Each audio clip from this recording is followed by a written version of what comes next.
First, we're going to start off with the Akatar weapons. Hello once again, guys. Decker J here, and like promised, I'm going to show you the weapons today. Okay, so first we're going to start off with the Akatar weapons. And that's me getting a message. We're going to start off with the Akatar weapons. The the flintlock pistol, which you get. It's not the most accurate. It's probably the most basic weapon from the Akatar set. It's one shot per hand. You're technically supposed to be dual wielding them, but there is no dual wielding feature in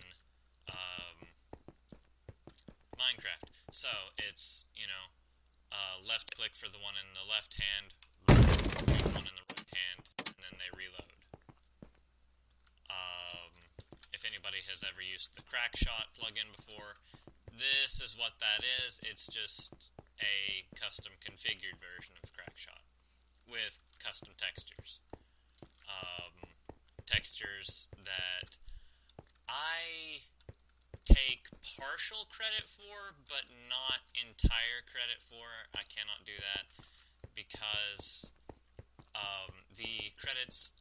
the textures were made in the DokuCraft style, and a few of the elements from them were taken from little bits and pieces of other DokuCraft things, and I stitched it all together and modified it and tweaked it and pretty much made something completely new out of what I had to work with, along with stuff of my own. And then there's the Blunderbuss. And it actually has a little bit of knockback on you, a little bit of recoil. So, see, big wide arch. It will actually set mobs and players on fire when it hits them. It's actually pretty useless at long range because you see how far it went. I mean, I'm not gonna lie and tell you that it's, a super because it only goes about 20-30 blocks. However, it's devastating at close range. Next, we have the musket. It cannot zoom. You cannot aim down sights. It has no sight on it, even though in my texture it does have an iron sight on it.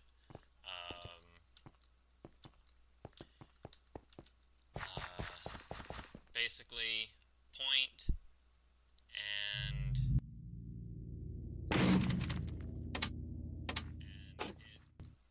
the projectile from the musket travels faster than any of the other guns. It does more damage per hit than any of the other guns.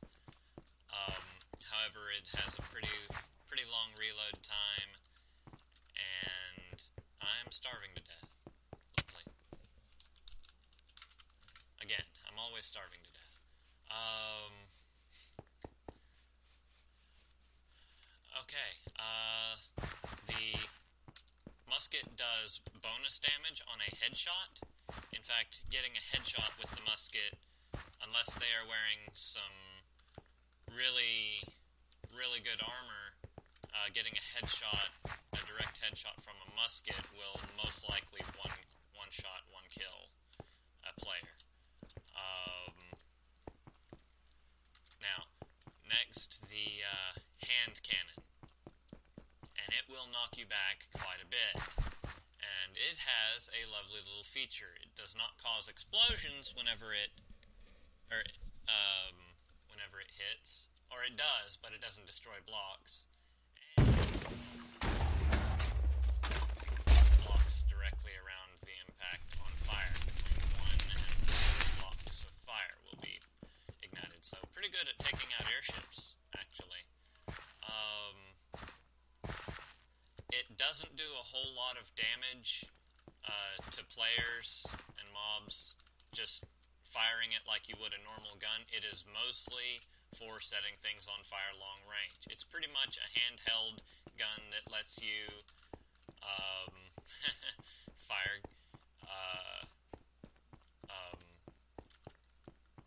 fireball flames, like a blaze. And unlike the other Akatar weapons that use gunpowder, the hand cannon uses a fire charge as ammunition. Next, there is the boarding axe, and the boarding axe does about as much damage, or actually, no, it does slightly more damage than your average unenchanted diamond sword. However, and it will never break. It will never break. All of these have no durability because they actually replace the music discs, and music discs don't have durability, so none of these weapons will ever break. So it's slightly better than a diamond sword in damage per hit, and it won't break. The downside to it is when we use MCMMO, which gives you your skills and all of that, you don't gain combat experience like to level up your sword skill or your axis skill while using it, because the game doesn't recognize it as a weapon. That might change in the future, but for now, that's one of the drawbacks. Another is that you can't enchant it.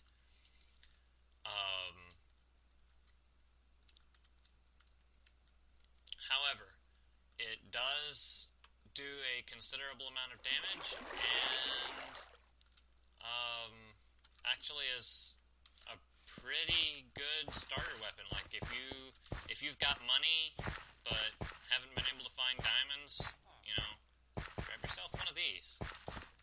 Next is the grenade, and it does not destroy blocks. However, in a 5-block radius around it, whenever it blows up, you just right-click it and it blows up, and it will damage players in a radius around it.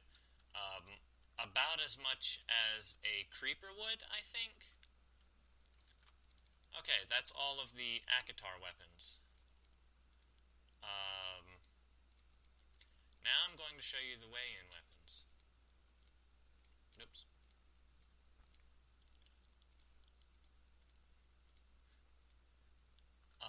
And by the way, you can only use weapons from of the set from the world that you choose to join. Meaning, if you join Wei-Yun, you will know how to use these. You don't know how to use these. It will not let you use them unless you donate and become VIP, and VIPs can use all the weapons, including a few special ones, which I'll probably get to at a later date whenever I showcase all of the VIP stuff in a later video. But for now, the crossbow... God dang it.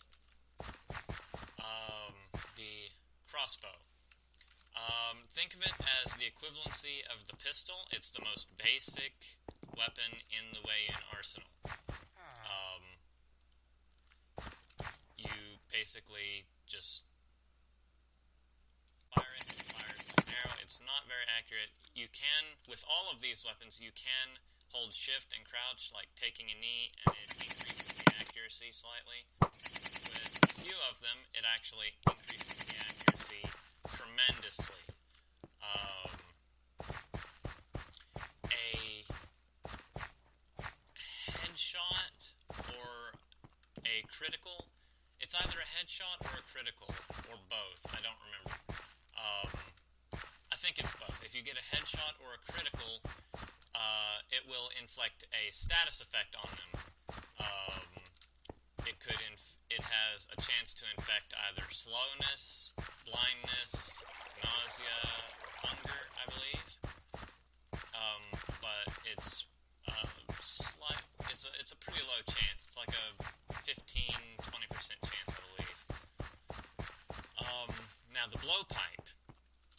The blowpipe is very interesting in the way that it actually does damage, but very, very little. It'll do maybe a heart and a half of damage, maybe. However, it will inflict status effects every time it hits, and it will choose between blindness, nausea, hunger, I believe poison, and it can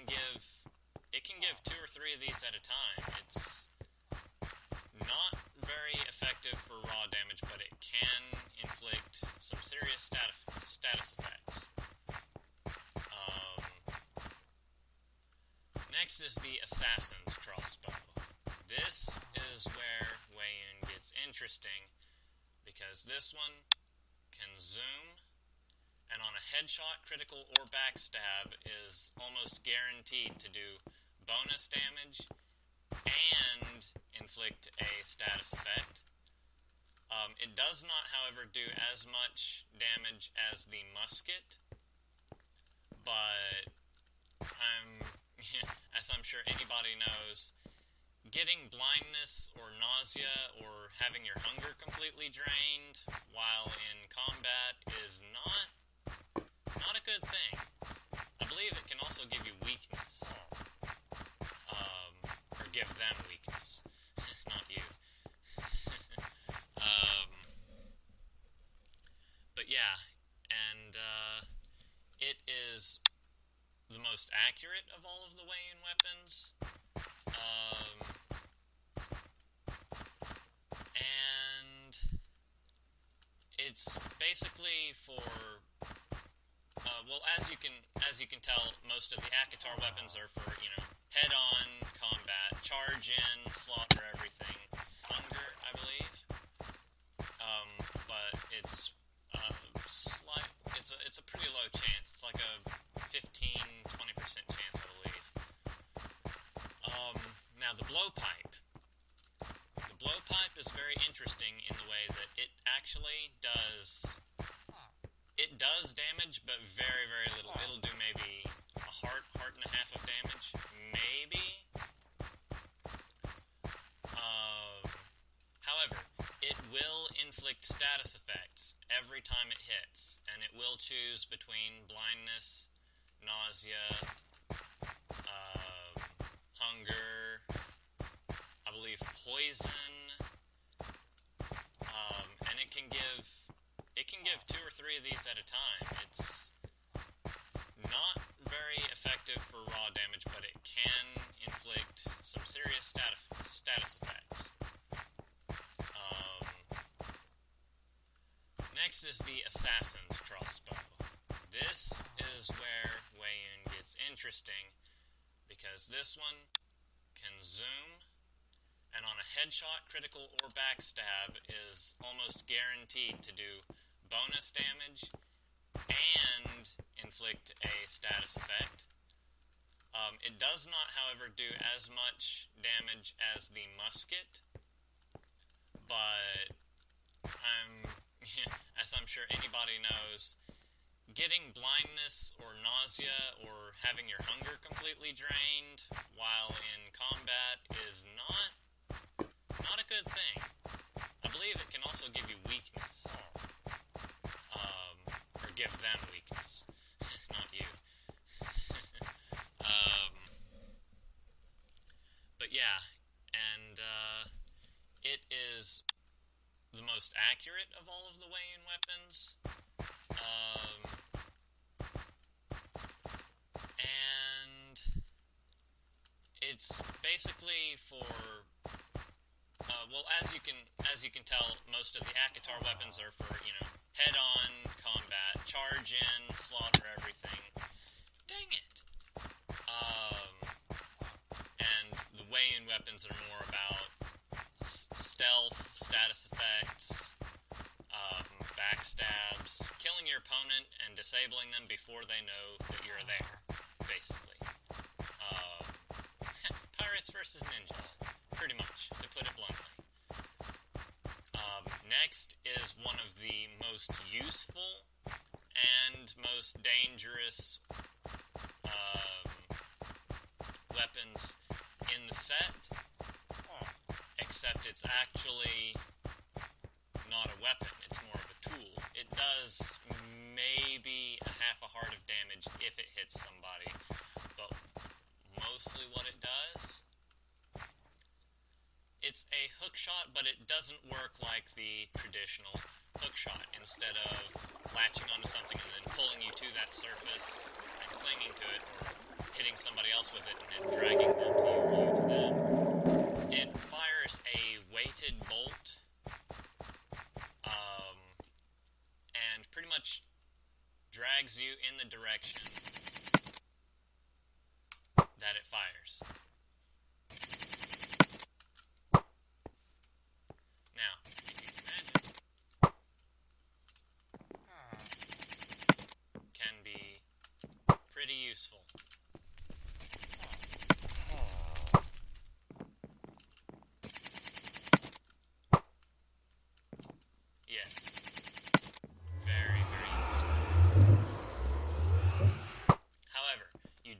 fall damage. Meaning if you miss, the chances that you are going to die are pretty high.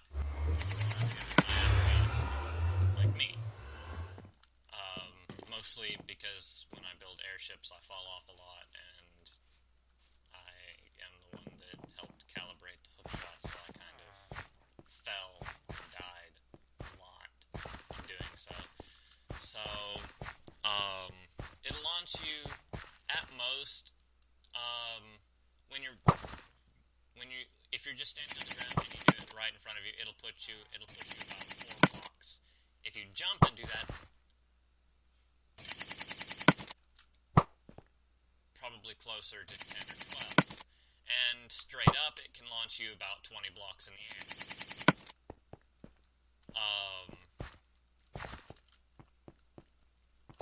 So, very, very useful, but you do take fall damage. Next is the Kukri. Now, this is one of my favorites. It's the melee weapon for Weiyun. Using it as a regular weapon is almost pointless. It's useless. In fact, you'd be better off with just an iron sword because it does about as much damage, if not slightly less, than a stone sword, normally, if you're just attacking with them. However, if you sneak up behind someone and get a backstab, not a headshot, a backstab, I don't know if a backstab headshot would work or not, but if you sneak up behind them and get a backstab, it does like plus 20 something damage. So unarmored character, sneak, backstab, one shot, dead. Armored character, unless they are really fast, you can't just. It's fast, but it's not super fast. And like I think like only one, like every other slice out of this that you're actually seeing it click is actually going to like land a hit, mostly because of how the game processes it. So you won't be able to just run up and spam them and do like 120 something damage, but you should be able to hit them a good 2 or 3 times before they turn around. So, I mean, if somebody's in full diamond armor, they're going to be able to and have full health, and I don't know if they have a golden apple or something. You'll be able to sit there and like spam click them like 10, 12 times and they won't die. But like even just regular unenchanted diamond armor is pretty effective against it. Like they'll be able to get you a good few times, but you'll generally have time to turn around and attack them or run off or whatever before they kill you. If somebody is attacking you with a kukri, best thing you could possibly do is turn around and look at them, because if they hit you again while they're turning around and looking at you, it does, well, it's like as useless as a stone sword. So next is the smoke bomb. Now, I'm actually going to throw this right at my feet so that you can see what it does. It's not for you to throw at your feet and then make a getaway. It's for you to throw at them and make a getaway. Because what it does, blindness, slowness. So you toss it, they're blind and slow, and you can get away. Or run up and backstab them with a kukri, for example. Or if, friend's in trouble, toss it, give him time to get away, just make sure you don't hit him, because it will hit everything within like a 6 or 7 block radius. It does no damage, but the closer you are to the center of the blast, the longer the effect has. And that's basically it for this video, so I'm going to cut it here, and I will see you guys next time when we talk about the factions and the airships and all of that. I want you to have a good day, and I look forward to seeing anybody